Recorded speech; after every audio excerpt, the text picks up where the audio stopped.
welcome our esteemed star leader, Dr. Uttam Gaulee. Thank you, Dr. Cruz, for such a gracious introduction. Pranam, namaskar, hello stars. Good evening, good morning, good afternoon. Dr. Bhattarai, the Honorable former Prime Minister of Nepal, Vice Chancellor C. Raj Kumar, our host, respected advisors of the Star Scholars Network, Dr. Deardorff, Dr. Value, Dr. Hammond, Dr. Charles, Dr. Bhandari, Dr. Ravi, Dr. Guo, Dr. Sidden, Professor Bista, Professor Glass, Dr. Mukherjee, Dr. Wright, and the STAR leadership team, STAR country directors, fellow STAR scholars. One of our brightest stars is here with us today, the legendary Noam Chomsky. We are so fortunate to have Dr. Chomsky with us this evening. Professor Chomsky celebrated 93 years on Tuesday.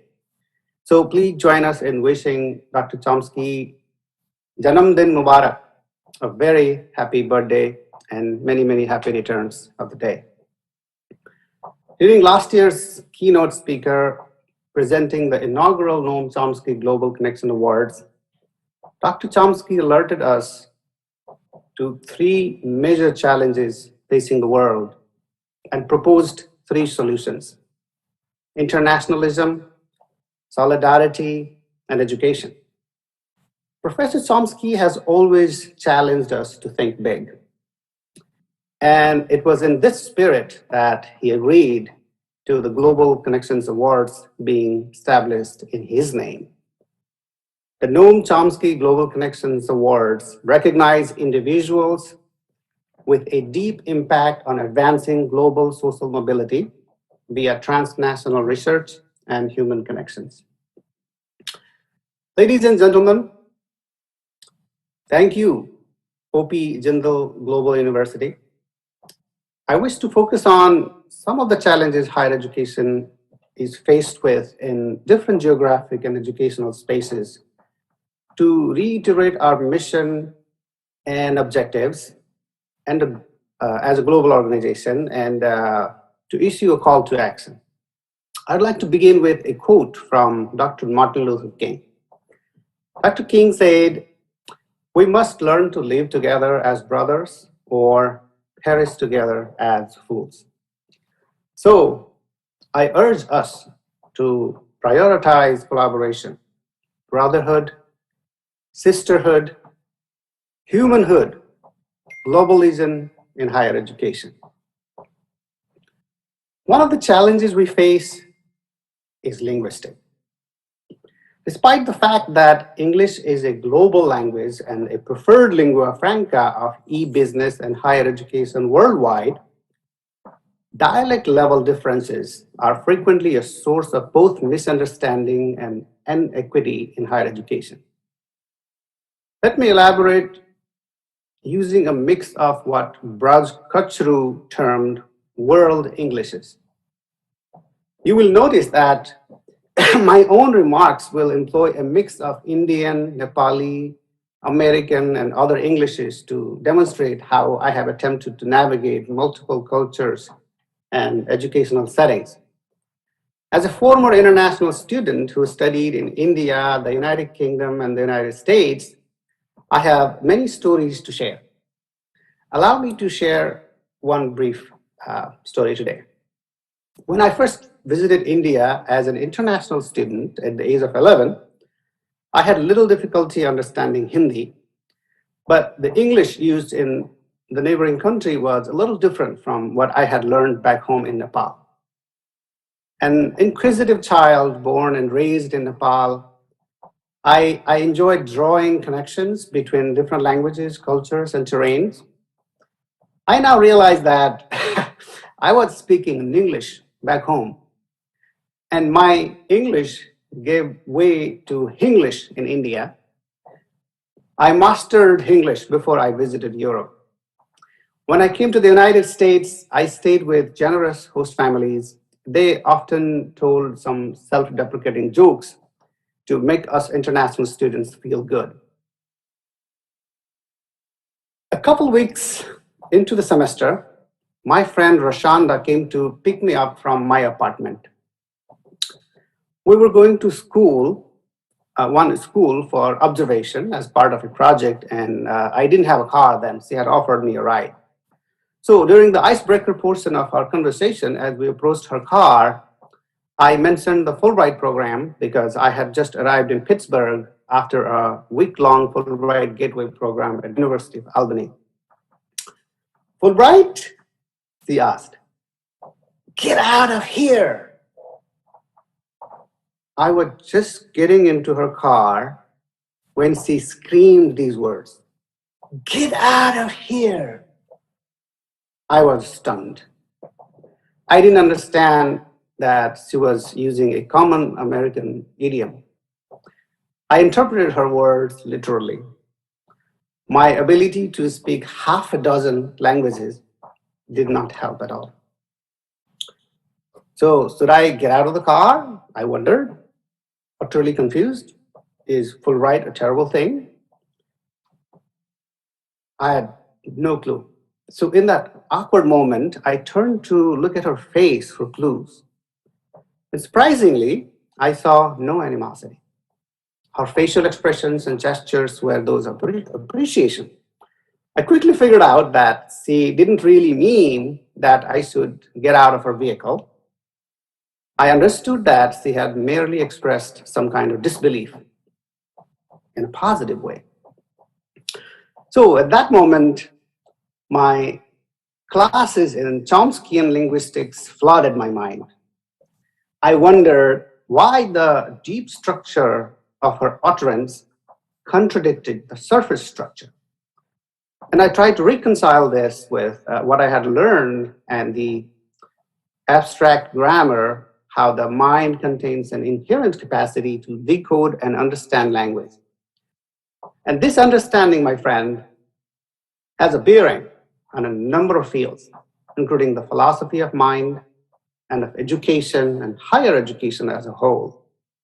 And believe me, the extent to which and the momentum with which artificial intelligence is both tracking and educating us is because of how those like Noam Chomsky challenged the way we perceived and understood language and our thought process.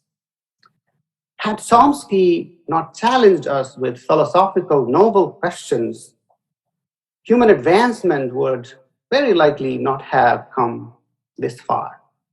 Therefore, I'm convinced that Noam Chomsky is the epitome of our collective wisdom. As one of our longtime Morgan State faculty member and linguist Anita Pandey notes, knowledge of language and other non-UN empowered ones are instead frequently seen as obstacles to higher education in many parts of the world. These are evident in the choice of instructional medium and in what has become the default language of scholarship, namely English. She continued, and this linguistic monopoly and hegemony, as she notes, must be matched by a broader vision of the expanding and expanded languages of higher education for the bilingual and multilingual world. In Pandey's words, the mostly bilingual and multilingual world is left at the mercy of monolingual English-speaking gatekeepers. Indeed, educational governance and oversight are also worth mentioning. Our theme this year, as you know, is leadership and institutional resilience, particularly in the context of cross-border education, as I see. Which brings me to the second challenge higher education faces, namely that of sound leadership. As we can see, the accrediting agencies and leaders of the Western world have helped higher education excel and grow in certain parts of the world. We are indeed so fortunate to have inspiring leaders like Dr. Vatrai, Dr. Kumar, and Professor Chomsky with us today.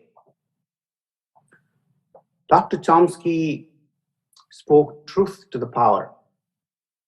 Dr. Vatrai brought power closer to the truth by staying overnight when he was prime minister in one of the poorest parts of the world, in the Musahar neighborhood. Dr. Kumar, as the vice chancellor, has demonstrated that leadership and resilience, what it looks like in higher education in a non-Western part of the world.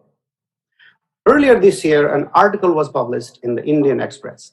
In that piece, Professor Raz argued that a university is not supposed to be a profit-driven corporation. Quote, such corporations are founded on the principles of profitability and return on investment. Universities, on the other hand, are universally expected to pursue the vision of common good, he noted. I could not agree more. Earlier this year, he hosted many powerful events, including the World University Summit in July 2021.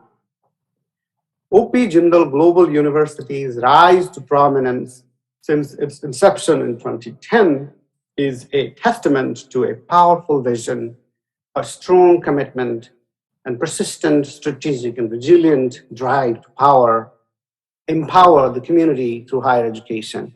And I agree with Dr. Baburam Bhattarai. Yeah, this kind of success is exemplary for university leaders around the world.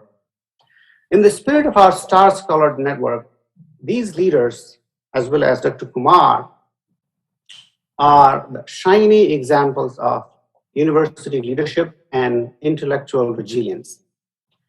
In the United States, Indian origin people account for just about 1% of the US population, and yet they constitute 6% of Silicon Valley's workforce.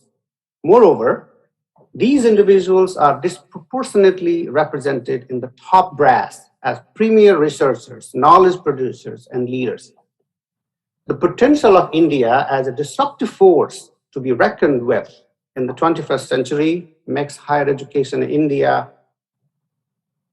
an even greater priority for the world.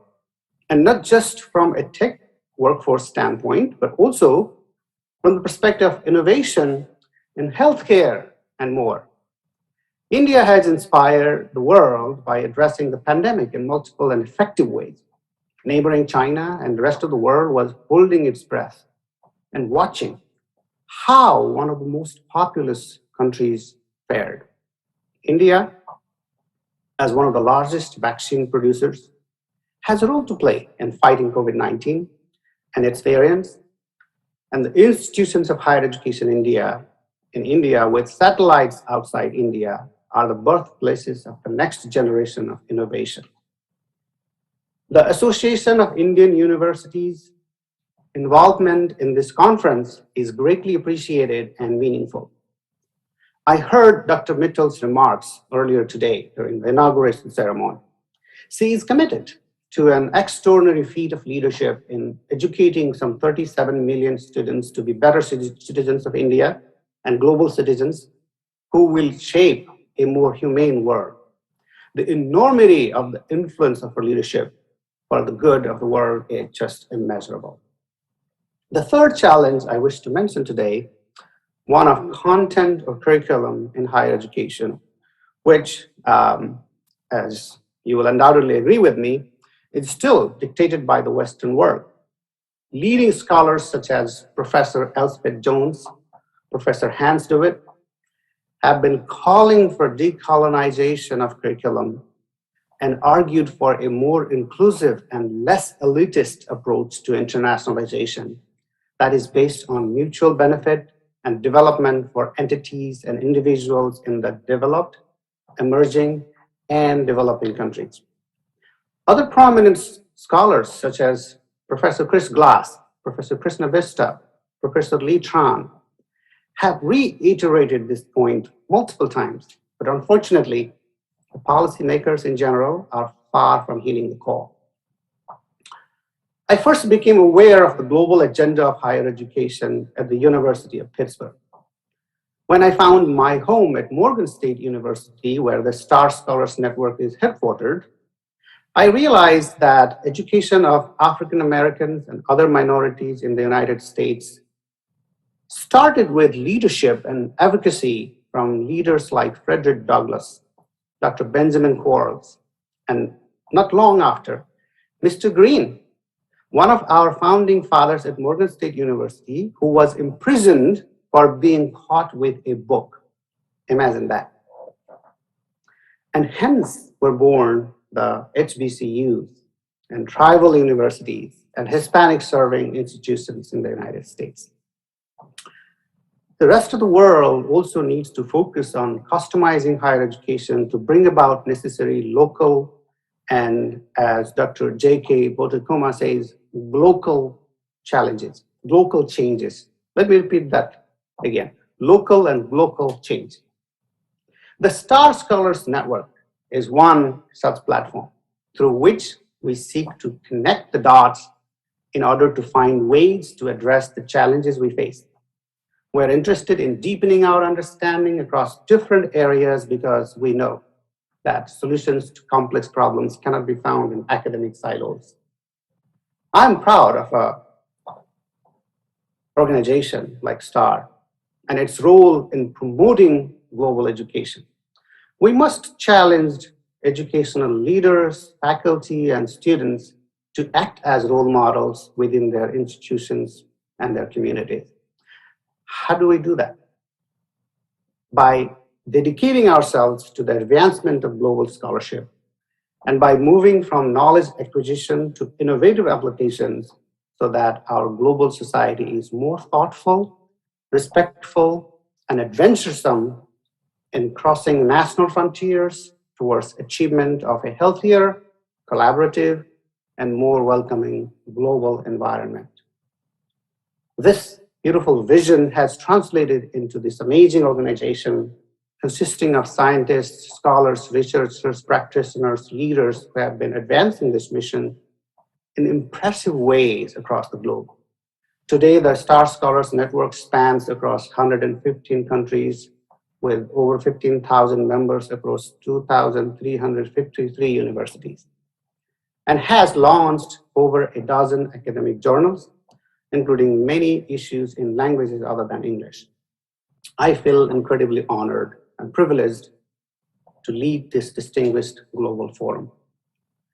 We had overwhelming interest from our members around the world to meet in Kathmandu last year, but our conference had to be shifted online very abruptly.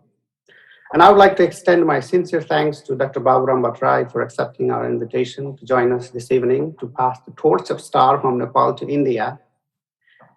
And you know what? Too many of our friends, including myself, were excited to visit India. I was actually fortunate to visit India earlier this year.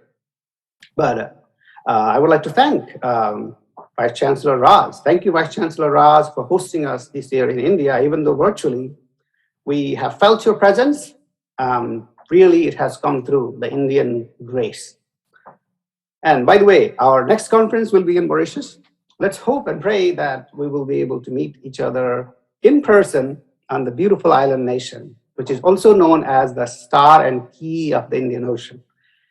You will hear the official invitation from Vice Chancellor Jury from the University of Mauritius on Sunday during the valedictory session. I would like to thank our sponsors, especially Morgan State University, the Association of American Colleges and Universities, the Advanced College of Engineering and Management in Kathmandu, and the Association of Indian Universities. Arkosal Mauritius Mabetamla. My friends, please stay well, stay connected. You are the stars.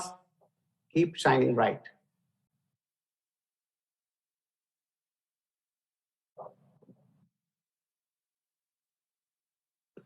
Tech teams, can you please spotlight our legendary professor, Noam Chomsky, so that everybody can enjoy this moment to their heart's content. We are celebrating the happy birthday of Professor Chomsky throughout this week. And everybody wants to hear you, look at you, Professor Chomsky. We really appreciate your presence. And that's the end of my remarks.